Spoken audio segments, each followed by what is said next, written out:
کہ بڑے سے بڑا نیک آدمی ہو، بڑے سے بڑا ولی اللہ ہو، یہاں تک کہ بڑے سے بڑا صحابی ہو، وہ بھی جہنم کے خوف سے آزاد نہیں ہوتے تھے۔ اور ہمیں یہ صفات صحابہ میں بہترین انداز میں نظر آتی ہیں۔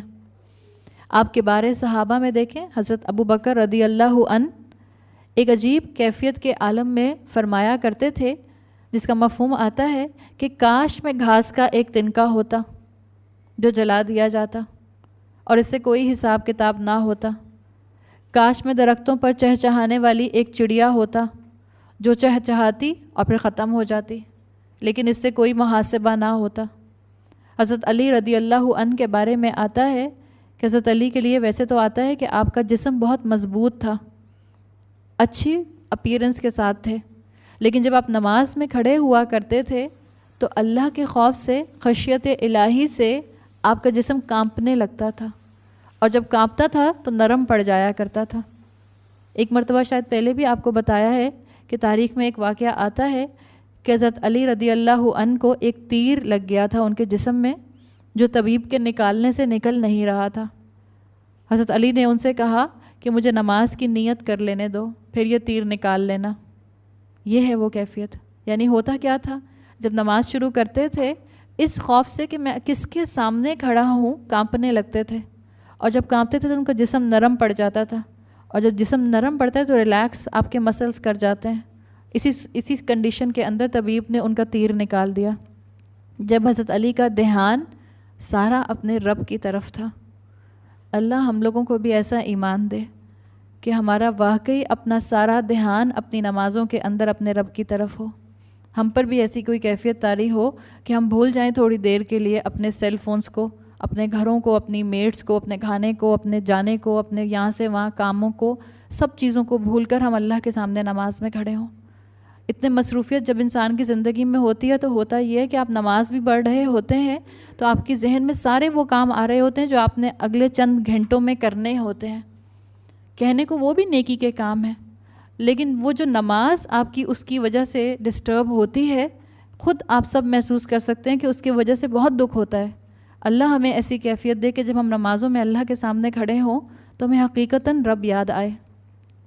حضرت عمر رضی اللہ عنہ کے بارے میں آتا ہے کہ جب ان کے انتقال کا وقت قریب تھا اور حالت اضطراب میں تھے تو حضرت عبداللہ ابن عمر جو ان کے بیٹے ہیں وہ ان کے پاس بیٹھے ہوئے تھے۔ روایت میں آتا ہے کہ انہوں نے اپنے گود میں اپنے والد کا سر رکھا ہوا تھا۔ ان سے پوچھا کہ آپ اتنے پریشان کیوں ہیں؟ آپ کے لیے تو اللہ کے ہاں اونچے درجات ہیں۔ حضرت عمر رضی اللہ عنہ نے اس پر فرمایا، اللہ کی قسم اگر میں برابر ترازو پر چھوٹ گیا تو میں بہت بڑی کامیابی سمجھوں گا۔ یعنی نیکی اور گناہ برابر برابر، تو میں اور آپ کیا اور کون سے اونچے درجوں کی باتیں کرتے ہیں۔ عمر بن خطاب کا معاملہ تو یہ تھا۔ ایک موقع پر حضرت عمر رضی اللہ عنہ نے فرمایا کہ اگر مجھے یقین ہو جائے کہ تمام انسانوں کی نجات ہو جائے گی سوائے ایک کے، تب بھی مجھے خوف رہے گا کہ شاید وہ میں ہی ہوں ایک، اور اگر مجھے یقین ہو کہ صرف ایک بچے گا تو مجھے اللہ کی رحمت سے امید ہے کہ وہ میں ہوں گا۔ مومن کا یہ معاملہ ہوتا ہے۔ ہم تو چھوٹے چھوٹے اعمال کر کے اپنے آپ کو ہی شاباشی دیتے رہتے ہیں، اپنے ہی کندھے تھپاتے رہتے ہیں، واہ کیا کام کیا۔ اللہ تعالیٰ مجھے اور آپ کو تکبر اور عجب سے محفوظ رکھے۔ مومن کا معاملہ کیا ہوتا ہے؟ ما بین الخوف والرجا، مومن امید اور خوف کے درمیان رہتا ہے۔ اور جن لوگوں کو، یاد رکھیں میں اس میں اور آپ اس میں شامل ہیں، جن لوگوں کو کچھ خیر کرنے کی توفیق مل جاتی ہے، کچھ تھوڑا سا اللہ کی راہ پر، ان پر شیطان کا سب سے پہلا حملہ عجب کا ہوتا ہے، تکبر کا۔ آپ منہ سے نہیں بولتے لیکن آپ کے دل میں یہ خیال آتا ہے، کسی دل کے کونے میں، فریکشن آف سیکنڈ کے لیے، کہ میں بہت نیک ہوں یا میں بہت اچھے اعمال کرنے لگ گئی ہوں۔